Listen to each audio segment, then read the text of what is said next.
There are 5 specific comfort zones that trap salespeople. Now, these comfort traps, they feel safe, but they're actually costing you a lot of money. So the first comfort trap is what I call the knowing comfort zone. This is where you kind of keep learning, you keep studying, you keep preparing, but you never actually take any action. Now, it feels productive because you're being busy. It feels responsible because you're being thorough, but it's actually just a sophisticated form of procrastination. Now, I see this all the time with business owners, sales professionals.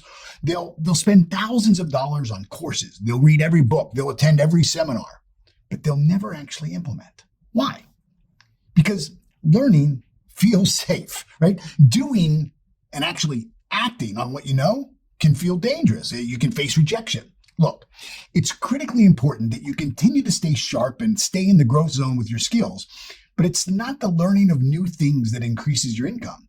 It's the application of what you learn that pays you the big dividends. That's where learning really pays off. Now, there are 3 ways that this knowledge trap manifests to destroy your chances of success. The first is it creates what I call the perpetual preparation, right? You tell yourself, I just need to learn one more tactic, one more thing before I start. I need to be just 100% perfectly ready. I need to understand everything completely. Now, they're getting ready for a day that never arrives. And here's how this one plays out in real life. So I worked with a business owner who recently spent 3 years preparing to start their business. They had invested over $20,000 on courses and coaching programs. They joined mastermind groups, but it had never really launched their business. They never pulled the trigger. And I asked them why they hadn't just started to get some kind of result.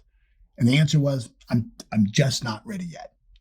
To be honest, this guy had more than 90% of all the knowledge you would ever need to be successful, especially in the business he was in. But he was stuck in the knowledge comfort zone, getting ready to get ready. The second way this trap destroys success is through what psychologists call productive procrastination. This is where you convince yourself that gathering more research, learning more things, more preparation, getting fully prepared is the responsible thing to do. But it feels kind of virtuous to us, right? We feel like, wow, I'm really doing the smart thing here. But it's actually fear wearing a mask of responsibility. So here's how you know if you're caught in this trap. Number 1 is you're always kind of planning, but you're rarely executing. You're really not doing what you know you need to do. Number 2, you need to understand everything before you try anything. So you get stuck in research mode. Number 3 is you use phrases or self-talk that tells yourself that I just need to figure this out. And once I understand it, you make a promise to yourself, then you're going to do it. But that day never comes. Next is you spend, more time learning about the business than actually doing the business. And you feel like you never know quite enough, certainly not enough to get started. So the third way that this knowledge comfort zone kills success is through what I call expertise paralysis. This is particularly dangerous because it actually gets worse the more you know. See, the more expertise you gain, the more you realize how much more there is for you to learn. So you continue to go down that rabbit hole. And there's all kinds of reasons why you should delay action because you're not quite ready yet. When I first started my first business, I was a high school dropout. I knew nothing about business. I was making maybe $20,000 a year as a janitor. I knew nothing about running a business or the cleaning industry.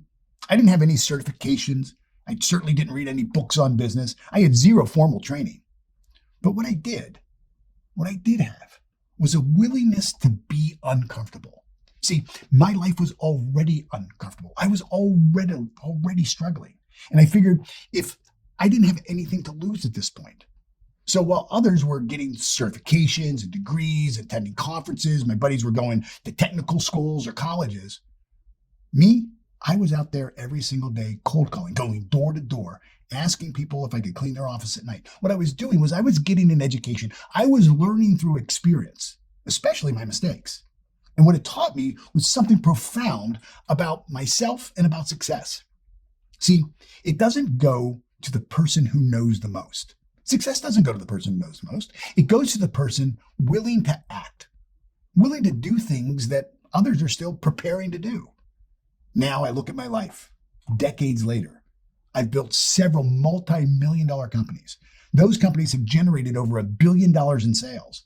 And I see this pattern everywhere.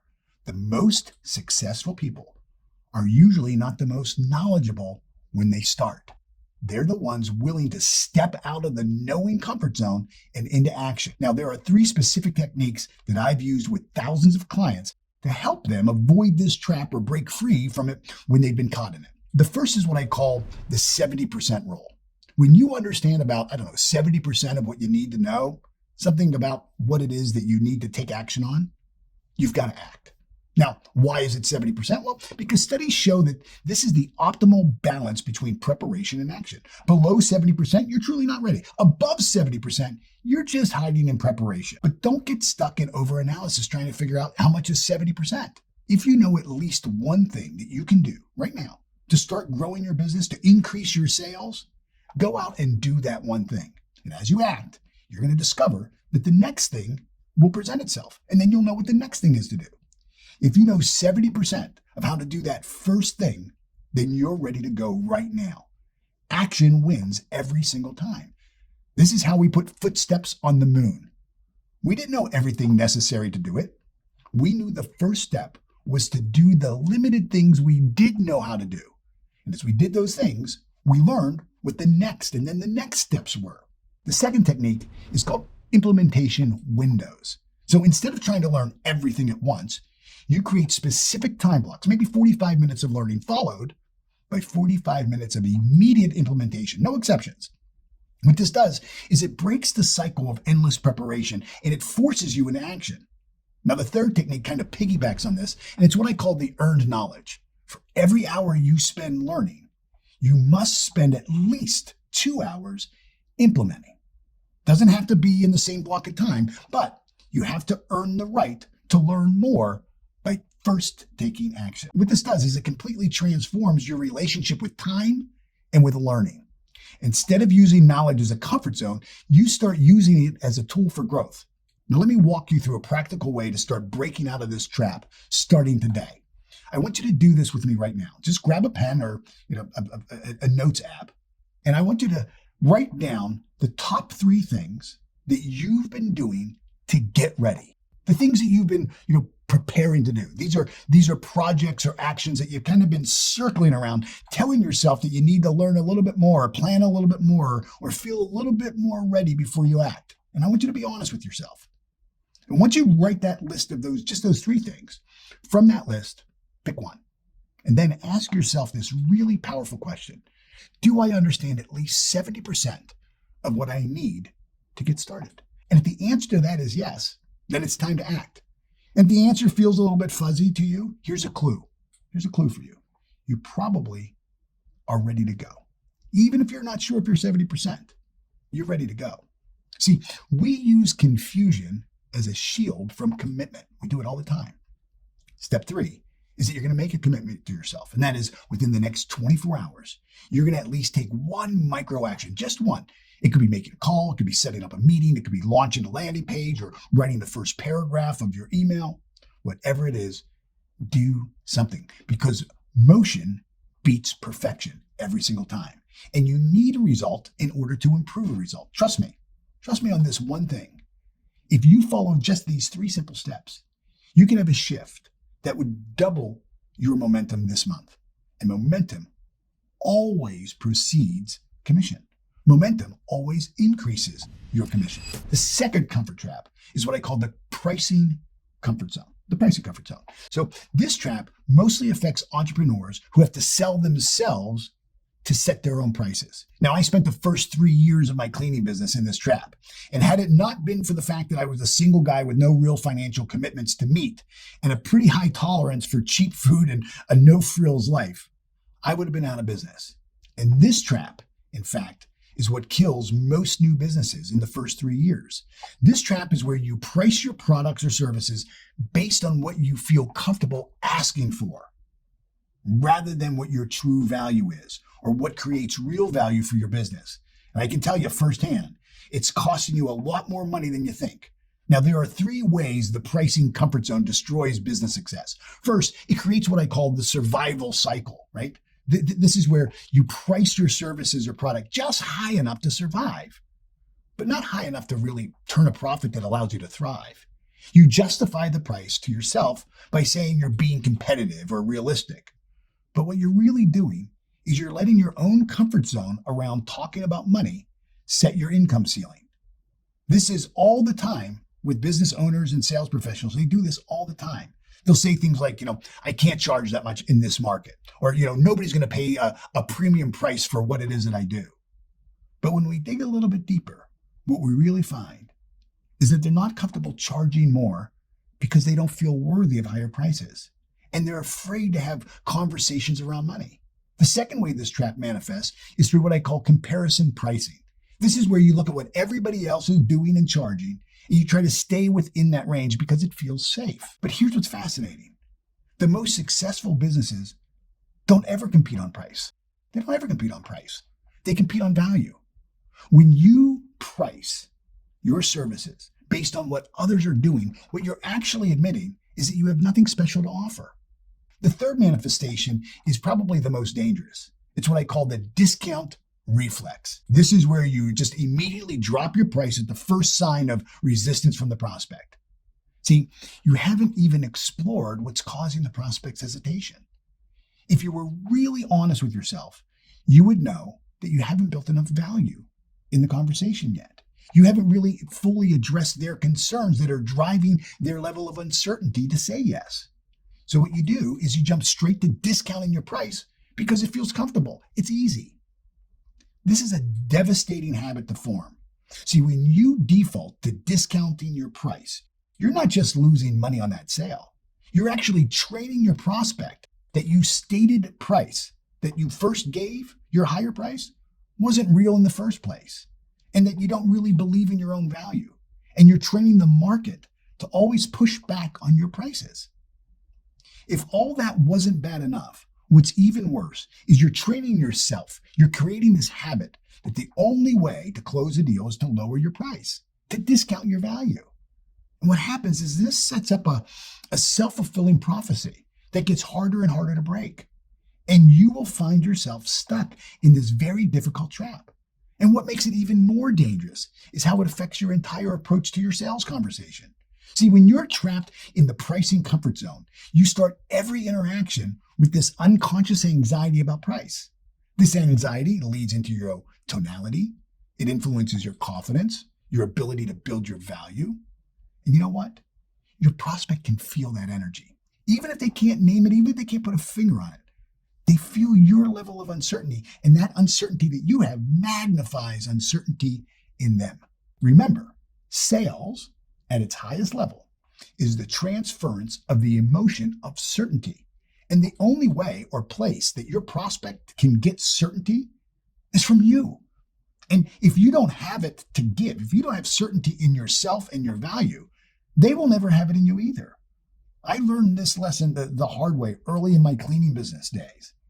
I was so uncomfortable charging what I knew I was worth that I would preemptively lower my prices before anyone even objected. What I did was I thought I was being smart. I thought I was being competitive. But what I was really doing was telegraphing my own uncertainty to every single prospect. Everything changed when I finally understood that price resistance isn't about the number. It's about uncertainty. When someone says that your price is too high, what they're really saying is, I'm not 100% certain about the value of your offering. You haven't convinced me that the value of what you're offering is worth this much money. So instead of dropping your price, why don't you invest a little bit of time to learn how to raise their level of certainty, how to increase the value proposition? Let me show you exactly how to break free from this pricing comfort zone. The first step is understanding that your comfort level with pricing has nothing to do with what the market will actually pay. It's purely a reflection of your own self-worth and value perception. Awareness is always the start of all transformation. Awareness is always the start of all personal growth. So you have to become aware of that you're in this trap. The second step is to start pricing based on transformation rather than transaction. What does that mean? Well, when you're selling commercial cleaning services like I was, you're not just selling a clean office. What you're selling is the impressions for your clients' clients. When that patient walks into the dental office, what's their first impression of the dentist office? When they walk into the law firm and they sit down at the big conference table, what's their first impression? You're selling employee productivity. You're selling peace of mind. The moment you understand this, pricing becomes about value creation rather than price comfort. But let me also say this. In order to charge prices based on the value you bring, you need to get really good, and I mean really, really good, at communicating your value to the prospect. This is one of the main areas I work with people on in my comprehensive sales training called the Martinelli Sales Method, is we help people build the language pattern of value. Here's the third step. It's what I call price confidence. This means knowing with absolute certainty that your price is directly tied to the value that you deliver. When you have this level of certainty, this level of confidence, what you've developed is the skill to communicate your value effectively. And then something really fascinating begins to happen. Your prospects stop questioning your prices and start questioning why they waited so long to work with you in the first place. I remember the first time I quoted a price that made me really uncomfortable. The client had a beautiful marble entrance in their lobby. They had neglected to maintain the natural stone, so it was dull, it was scratched, and it looked cheap. Not a really good look for a major financial services firm that wanted to project the image of opulence and richness. So I gave them a price that was triple what I had normally been charging when I was devaluing myself. When I said those numbers, my heart was racing. My palms were sweating. But I said the number without flinching. And prior to giving them the number, my price, I spent time really painting the picture of the value that I bring and the value of having this floor look its very, very best. I showed them pictures of other floors that I had refurbished and spent time showing them what their clients saw as their first impression. I actually had the principal of the firm walk with me outside of the building and then walk into the front lobby to experience that first impression. See, they were always accustomed to kind of parking in the back of the building and then coming in the back door, and they never even really looked at their lobby floor. As soon as they compared the images of what they could have with what they did have, the prospect didn't even blink. They signed immediately. And that's when I really realized that my pricing comfort zone had been costing me hundreds of thousands of dollars over the years of me being in business. See, my fear to talk about price or my fear to talk about my own value had robbed me most of my life up until that moment. And I think that this was one of those straw that breaks the camel back moments, because after that, I really started to get angry with myself. And I turned that anger into constructive action. And I started to really study the science of human behavior. Over the 10 years of my life, of going to every single seminar, reading every book, and working with every guru in the field of personal growth and the science of kind of peak performance, what happened was my life changed. My life changed. I broke free from all of these limiting beliefs, all of these behaviors, all of these assumptions and lies that were keeping me stuck in these traps. And it was keeping me broke financially. And when you break free from the pricing comfort zone, you realize it's not just about making more money. It's about stepping into your true value and serving at the highest level. When you charge what you're really worth, you show up differently. You deliver differently. You transform your clients' results differently. When you're charging your true value, you stop trying to compete on price and you start competing on value. That's where real results are. You stop chasing every prospect and you start selecting ideal clients. You stop, hoping for referrals and you start really asking for them because you've earned them. In a nutshell, you get control of the game of life for once and for all. When I finally got this piece right here, let me tell you, again, everything changed in my life. Yeah, my sales certainly improved, but so did my relationship with money. And that started by me just having more of it. And I can tell you firsthand, from a guy who's been poor his entire life to now living in one of the wealthiest zip codes in the world with tens of millions of dollars in assets, when people tell you that, money doesn't matter or money isn't everything, it's because they've never had it in the first place. They certainly haven't had it in big amounts. Everybody says that money can't buy you happiness, but everybody wants to find out for themselves, right? See, I've been able to fund water projects in villages in Guatemala. I built a school in Kenya so 100 kids could learn to read. I paid single moms rents and car payments for 6 months. I bought a van for a family whose 12-year-old child was crippled. in a car accident after a drunk driver slammed into their car and killed his little brother and his father, and his mom could no longer afford a lift van to get him in and out of a vehicle to get him to physical therapy. I've also been able to take my wife and kids all over the world, to Rome, to Japan, hire private teachers so they don't have to go to public schools and get brainwashed to hate our country or to get bullied. So I get passionate when I talk about money because I've seen both sides of the coin. And given the choice, I'd pick learning how to make it and my value about how much I'm worth every single day. Okay, here are 3 practical steps that you can start breaking out of the pricing comfort trap. So step 1 is I want you to write down what you really sell, not the deliverables, not the hours, not the widget, but the transformation. For example, if you're a life or business coach, you're not selling coaching sessions. You're selling clarity, confidence, and results. If you're in the cleaning business like I was, you're not selling clean floors. You're selling that first impression their clients see and feel when they walk into their building. You're selling the standards they set for the firm's employees and the productivity that comes from working in a clean, healthy, and beautiful environment. I want you to really think about this. Don't just kind of do this. Think and engage here and list out the real outcomes your clients experience. Okay? Here's step 2. This one sounds a little bit crazy, but what I want you to do is I want you to say your price out loud.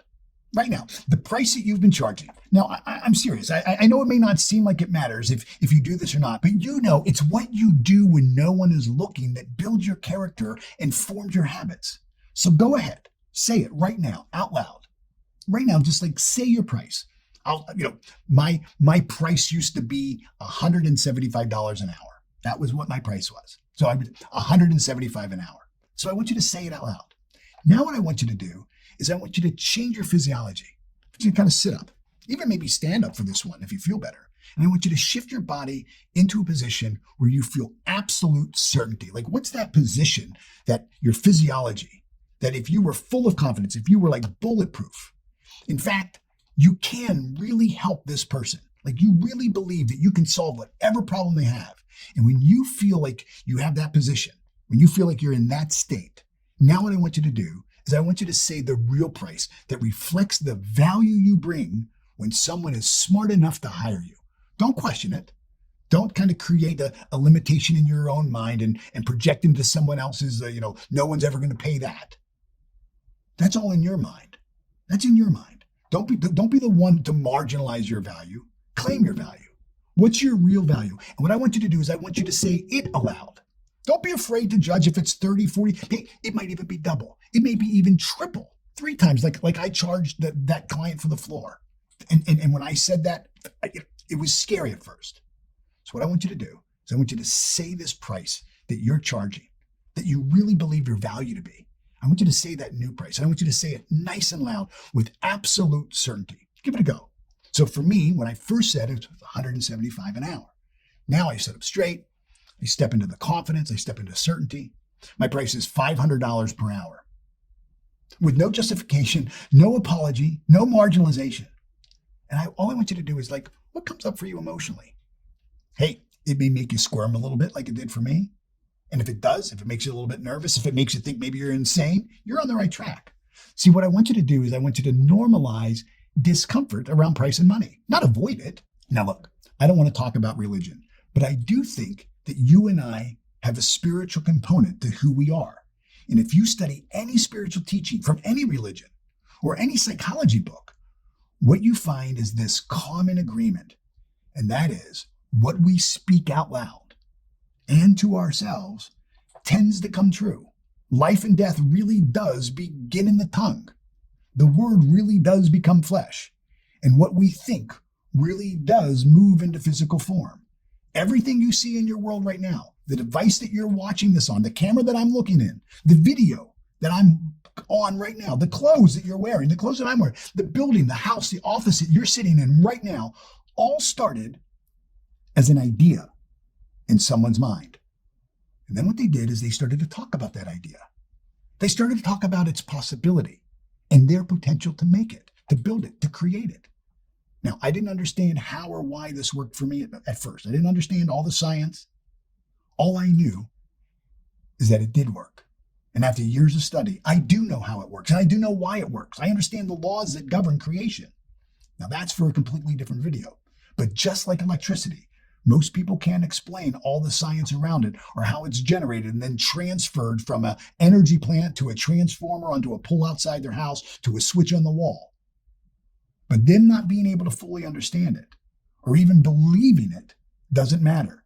It still works. And I'm telling you, with every cell and fiber of my being, if you'll do this right now and you'll really engage in these simple exercises, you'll begin the process of transformation like you've never thought possible. But yet, you know in your heart of hearts, you're capable of it. You know right now that you've got more potential than your results show. And if you'll do this, I guarantee you'll begin to change. And at the end of the day, what do you really have to lose? So say your real number again. Say your real number again. $500 an hour. Say it with confidence. Okay, step 3. Now, I challenge you to use this number in a real conversation within the next 7 days. What does that mean? That means pitch it. That means quote it. That means say it with certainty. Even if your voice shakes a little bit the first time, do it anyways. Don't judge whether they can afford it. Don't judge whether they'll say yes. All of those things are out of your control. What can you control is what you think and say. So say it with absolute certainty. You don't build price confidence by lowering your rates. You build it by honoring your value. Here's what I see most business owners and sales professionals who break free from the pricing comfort zone. They discover that higher prices actually attract better clients. Better clients, they complain less. These clients stay longer. They implement faster. They give referrals. They pay on time, faster and better. And you get better results. Why? I'll tell you why. Because they're invested at a level that demands their attention and commitment. But there's something even more powerful that happens. You start investing more in your own growth and capability. Not in a way where you get stuck in the knowledge comfort zone, but from a place of commitment to take intentional action to implement what you're learning. When you're charging premium prices, you can't hide behind mediocrity. You have to become the person who delivers premium value. So what does this do is it forces you to grow in ways that you would never have grown in your comfort zone. You go from being good at what you do to being great at what you do. And you and I both know in today's market, we mass produce average. There are very few people who take the time to really excel and become true pros at what they do. And I can tell you firsthand, there is a large percentage of the population who will pay for the best. Why do you think there are first-class seats on the plane? Those tickets are 4 or 5 times the price of a coach ticket. Why do they have luxury theaters to watch a movie, sitting on a nice, comfortable couch, having a waiter bring you a cocktail and food? Why do we sell billions of dollars of high-end designer clothes? Or why would I spend $5,000 on a pen from Mont Blanc? See, all of these are just small samples of what people are willing to pay top dollar for. Why did that company pay 10 times as much for a marble lobby floor when they could have bought a much cheaper tile floor? It's because they wanted the very best. They wanted an image. They wanted to project that image.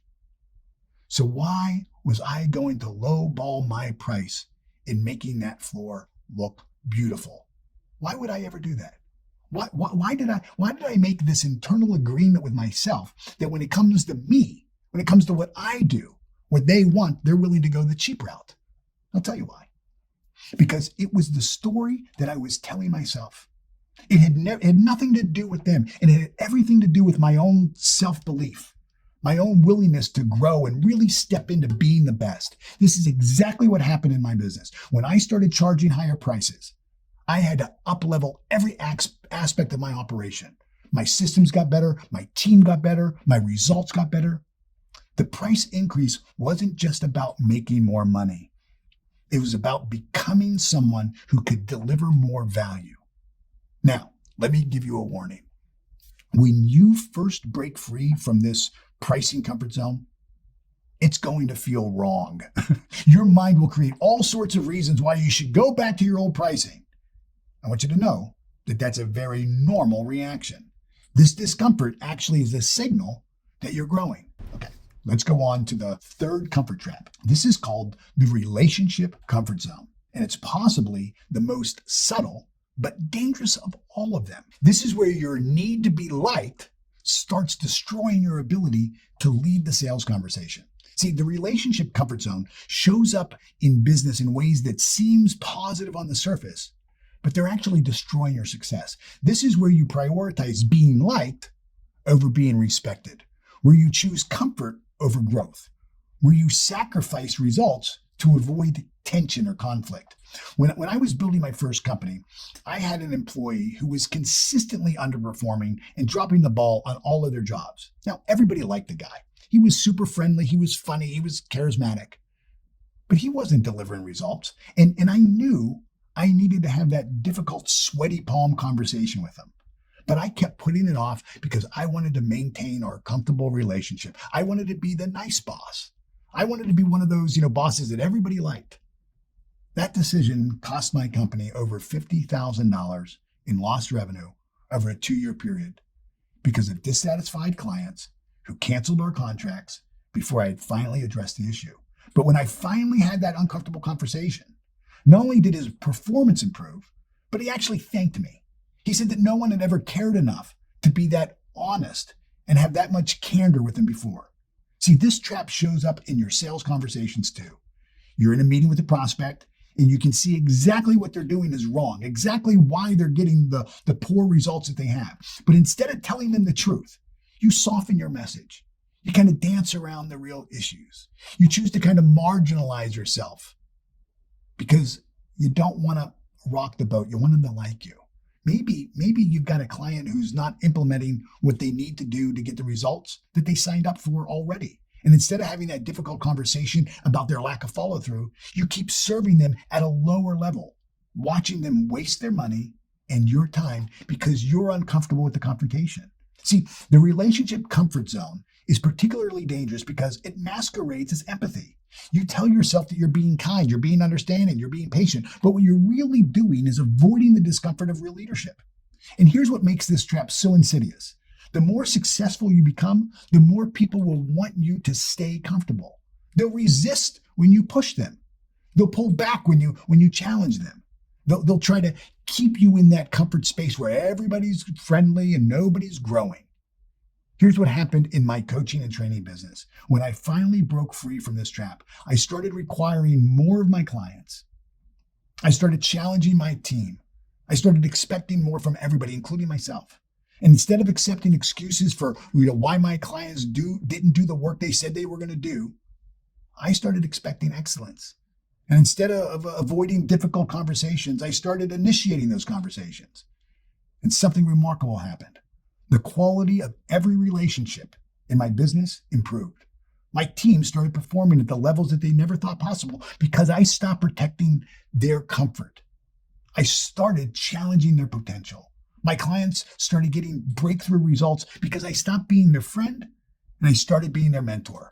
My own business grew exponentially because I stopped trying to be liked and I started focusing on creating real impact.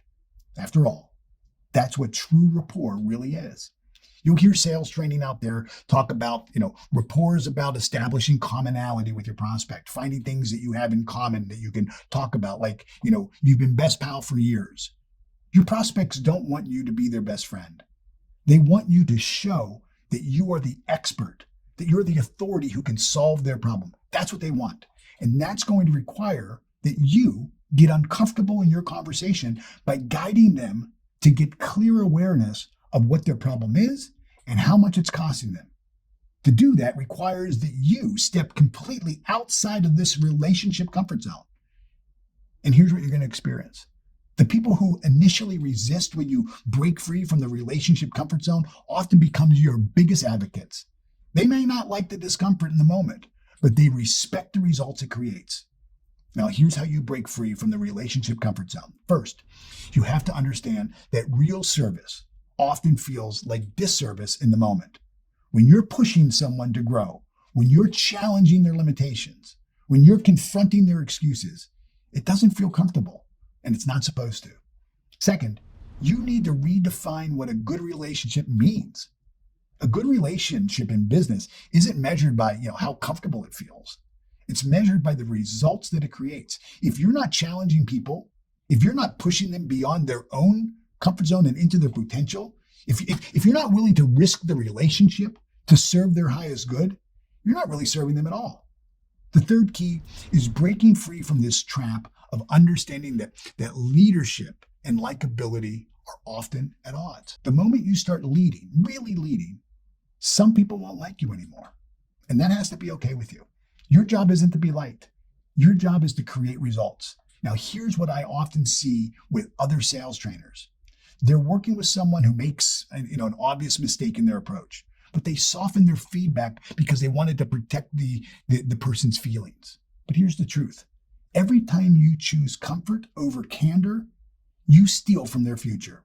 If you're choosing comfortable relationships over honest feedback, you're actually hurting the very people you're trying to help.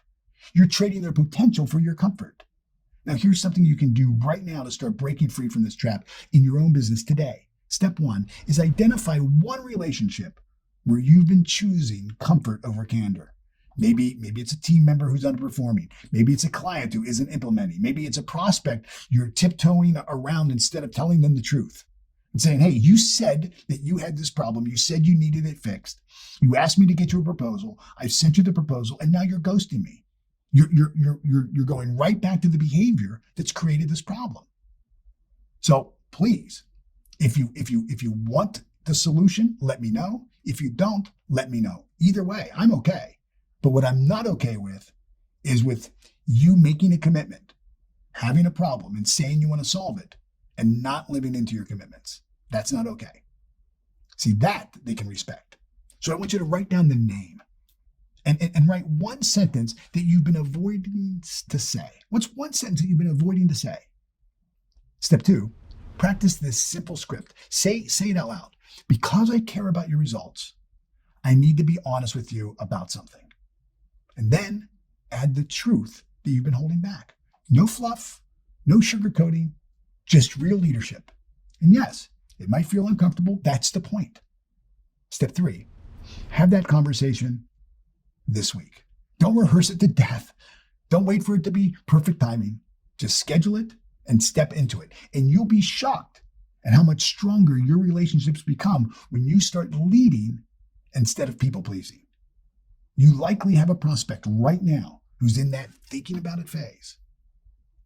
They're ghosting you. They made a commitment. Now they're not getting back to it. I want you to call them today. Email them today. And take the relationship risk to serve them. Like I said, hey, Jim, it's been more than a week since you and I met. And you shared your problem with me. And in that meeting, you said that you've been wanting to make this change for months. And now, frankly, I think you're stuck at this decision point. Now, I know I'm taking a risk by saying this, but I care enough about you, and I believe I can help you. You have to pull the trigger on this if you're going to find yourself, or you're going to find yourself stuck out here for another 6 months. And neither of us want that as a result. Let's jump back on the phone. Let's get a plan in place for you to sign this contract and get started right away. And my promise to you is that I'll walk this with you every single step of the way and with your team. And if we need to make some adjustments to make the forward decision right, then we'll do that. But not moving forward is the worst decision and a greater risk than moving forward when it makes sense for us to talk at 1 p.m. today. That's it. Now, let me ask you this. What have you got to lose? What do you have to lose? They're already not getting back to you. As I teach in my sales training, you could say just about anything as long as you say it with respect. They're already not calling you back. So the risk of losing them has already been realized. If they aren't returning your messages, you have lost them. So go get them, bring them back by leading them through this decision. This brings us to the fourth comfort trap. It's what I call the success comfort zone. Now, this might be the most dangerous trap of all of these because it usually shows up right after you've achieved some level of success. And here's how it works. You hit a certain level of success. Maybe it's your first $1 million year. Maybe it's a consistent six-figure income. Maybe it's a comfortable client base. Whatever that level of success is, there's something dangerous that happens. And that is you start protecting what you have. You start protecting what you've built instead of pushing for what's possible. I see this all the time with business owners and sales professionals. They reach a level that feels good. Not amazing, but good enough. What they do is they start playing defense instead of offense. They stop taking risks. They stop innovating. They stop pushing the boundaries. Why? Because they've got something to lose now. This trap is particularly dangerous because it feels rational. You tell yourself, look, you're being smart, you're being strategic, you're being responsible, right? Better safe than sorry. But what you're really doing is you're choosing comfort over growth. You're choosing the certainty of average over the possibility of extraordinary. So let me show you exactly how this played out in my own business. When I was building the John Maxwell team a few years ago, we were doing well. I mean, really well by most standards. We were generating consistent revenue. We had a solid reputation and everything felt comfortable. But I knew we were capable of much more. So I proposed a complete overhaul of our sales and marketing approach with the goal of doubling our revenue that year. Not just tweaks or minor improvements. I'm talking about transforming the entire system. The pushback was immediate. The whole team said, why are you changing something that works? We're already successful. It's too risky. Doubling the revenue would be impossible. But here's what I understood. See, the success comfort zone, it's actually the riskiest place to be. Because while you're sitting there comfortably at your current level, you know what your competition is doing? They're innovating. The market's changing. Opportunities are being passed by. See, I pushed forward with the changes despite the resistance. My job was to lead. We completely transformed our approach, retrained our entire sales team, and took what feels like an enormous risk. The result? We did indeed double our revenue that year. We went from $10 million in sales to $20 million in sales. And we went over to generate over $500 million in 10 years. And here's what's really fascinating. And this is where I think most people get it wrong. The big risk wasn't in making the change. The biggest risk was staying comfortable. If we had stayed in our comfort zone, in that success comfort zone, we would have eventually lost everything that we were trying to protect. See, this trap shows up in really subtle ways. You start saying things like, we've always done it this way. Let's not fix what isn't broken, right? We want to protect what we built. These ideas sound like wisdom, but they're actually fear disguised as prudence. The success comfort zone is particularly dangerous because it affects your thinking in ways you don't even notice. You start making decisions based on what you could lose rather than what you could gain. You start choosing safe options over smart risks. You start defending your current position instead of advancing new ones. I see this pattern with sales professionals all the time. They build a decent client base, they get a good book going, they start making decent money for the first time, and then, they stop prospecting. They stop cold calling.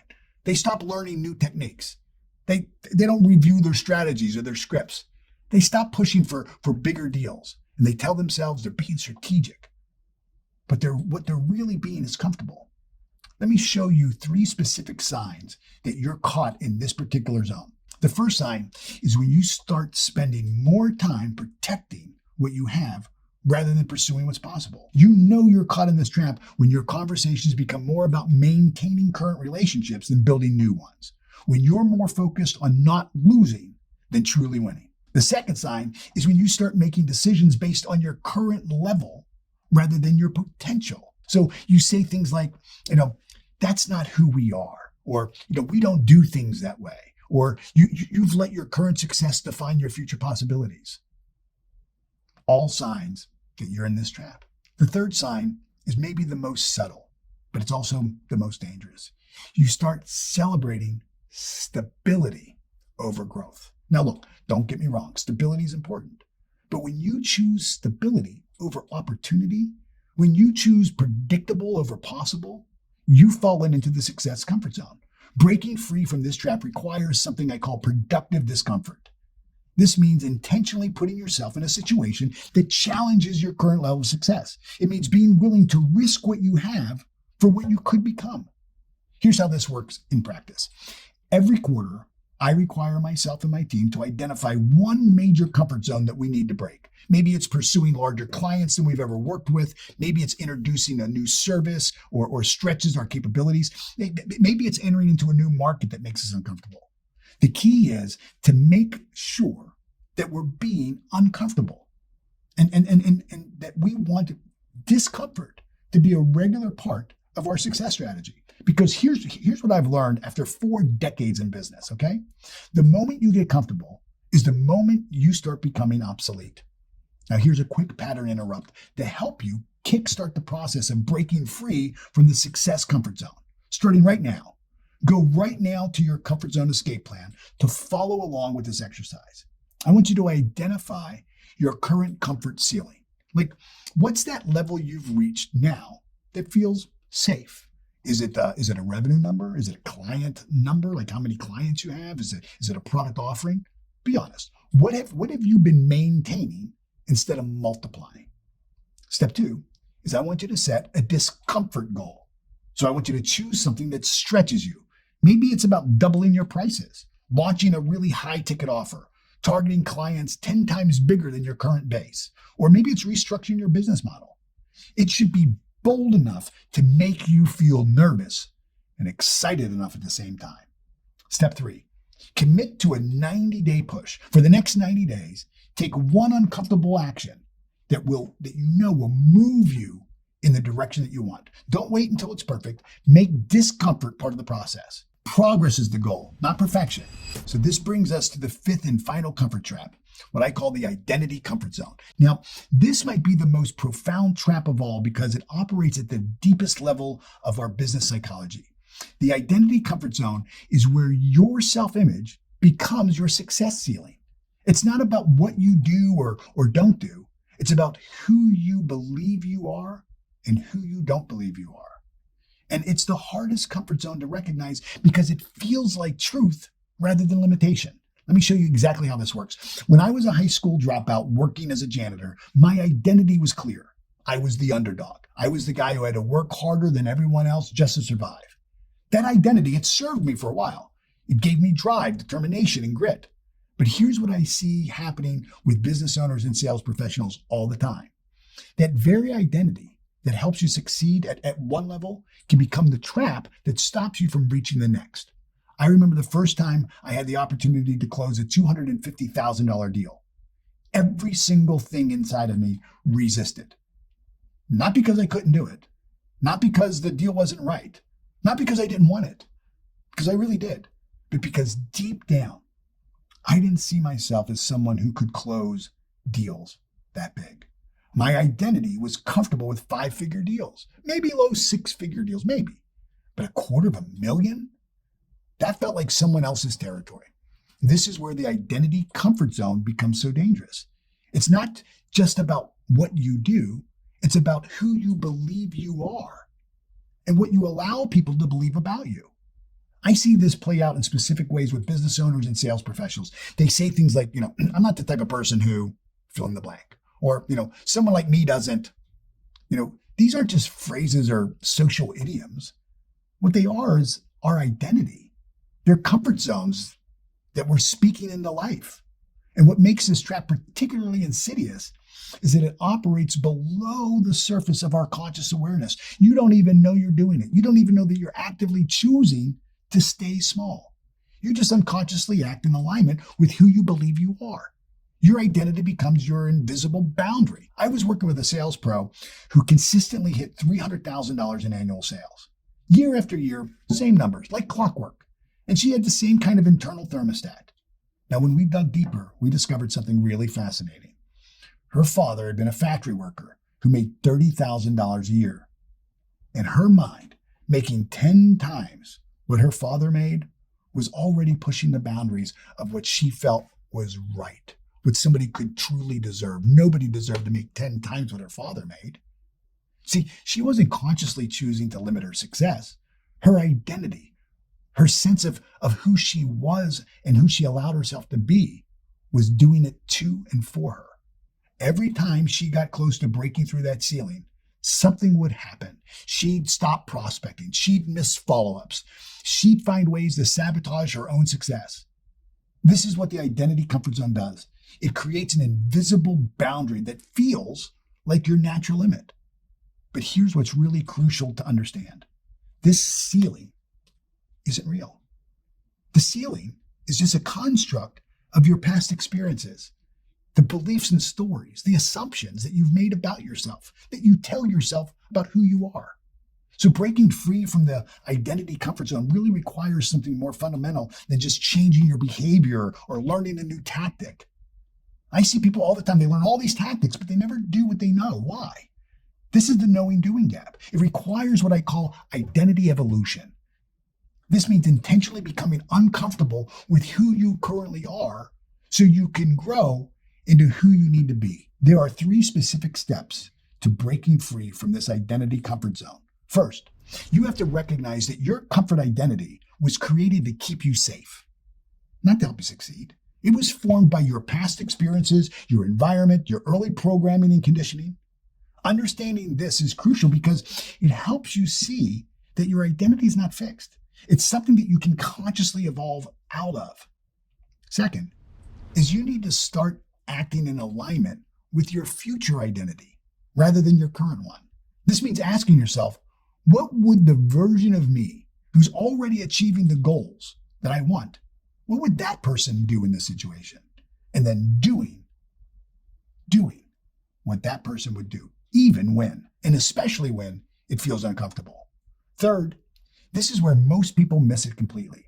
You have to be willing to let go of the identities and the stories and the assumptions and the excuses that have served you in the past. This is actually the hardest part because we get attached to our story, even the limiting ones. The underdog story, the hard worker story, the I had to fight for everything I've got story. See, these narratives can become comfortable prisons. So here are some practical steps that you can do right now to start evolving your identity, because this is where lasting transformation happens. Number 1, write a letter from your future into your next level of success. Describe your daily life, how you think, what you've achieved, how you lead, how you feel. Be detailed, be bold, let it stretch you. And most importantly, tell your current self, thank you. Thank you for being willing to step out and expand your awareness and to grow into the new version that you know you're capable of achieving. Step 2, every morning for the next 7 days, stand in front of a mirror and complete this sentence. I'm the kind of person who closes $1 million deals. I'm the kind of person who closes $1 million deals. See it? Feel it? Just fill in the blank with something that aligns with the identity that you're stepping into. Say it like you mean it. Even if you don't fully believe it yet, your brain will start catching up to your commitment. Step 3, use this question as your daily compass. What would the version of me who already has what I want do next? What would the version of me who would already have what I want, what would they do right now? And then go do that. That's how you align action with identity and break that invisible boundary, break through that ceiling that's been silently capping your success. When I started working with my first mentor, Patrick Hayes, he helped me see that I had to let go of my high school dropout identity. Not because it wasn't true, not because I was hiding it from people, not because I was ashamed of it, but because holding on to that identity was keeping me playing small. I had to evolve into seeing myself as someone who deserved to be running a multi-million-dollar business, closing multiple 6-7-figure deals. This wasn't about denying my past. It was about refusing to let my past define my future. The moment I evolved my identity, opportunities that had always been there, all of a sudden became visible to me. It wasn't that opportunities changed. I changed. Now here's where everything we've talked about comes together. These 5 comfort traps, knowledge, pricing, relationships, success, and identity, they don't operate in isolation.